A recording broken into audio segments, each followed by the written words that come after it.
มันนี่มี3 สีมีสีขาวสีม่วงแล้วก็สีเหลืองอันนี้เป็นมันธรรมดามันดั้งเดิม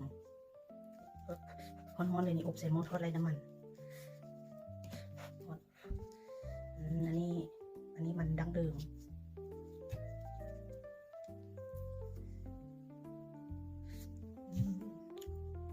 แซ่บ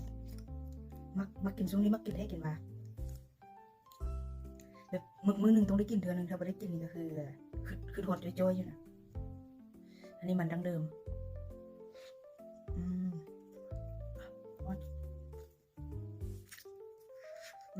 ครับ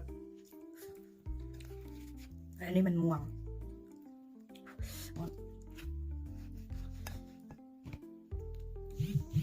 อันนี้มันม่วง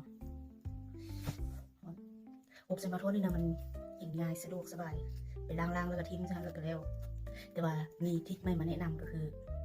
อยากให้เป็นให้มันซ้ำๆนุ่มๆเลยนะเซน้ำก้นเนี่ยเซน้ำจากซาวหรือว่า30 นาทีหรือว่าชั่วโมงหรือว่าเซคงคืนก็ได้ถ้าไขมันนะ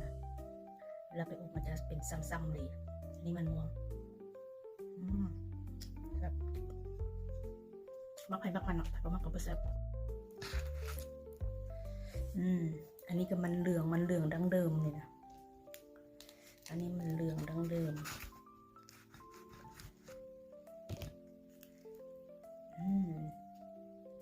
วันนี้ใส่ฟิลเตอร์เนาะก็เลยว่ามันจะ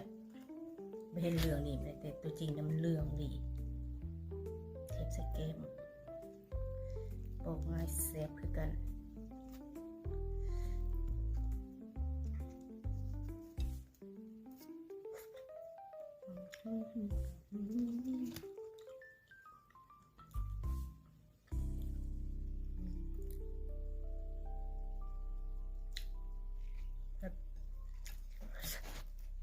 มาอันนี้ก็คือพระเอกอันนี้นะอันนี้ค่อยอบดนกันไปนะค่อยลืมอันนี้พระเอกของเขาเลยพระเอกของเขาก็คือมันหวานญี่ปุ่นเนาะนี่เหลืองอันนี้แซ่บสุดยอดความหวานเลยความหวานความนิ่มความคักแซ่บแต่ว่าราคาแพงกว่าหมดทุกอันเลยตัวนี้นะนี่